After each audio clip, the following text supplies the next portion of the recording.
Sao đi gặm tay con? Bố nó đi gặm tay sung sướng nhỉ. Sao đi gặm tay con? Không có gì vào mồm. Chọc chọc nhưng mà chọc chọc.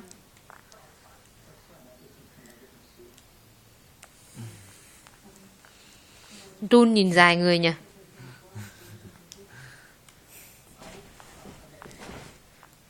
Bố cầm cho mẹ đấy.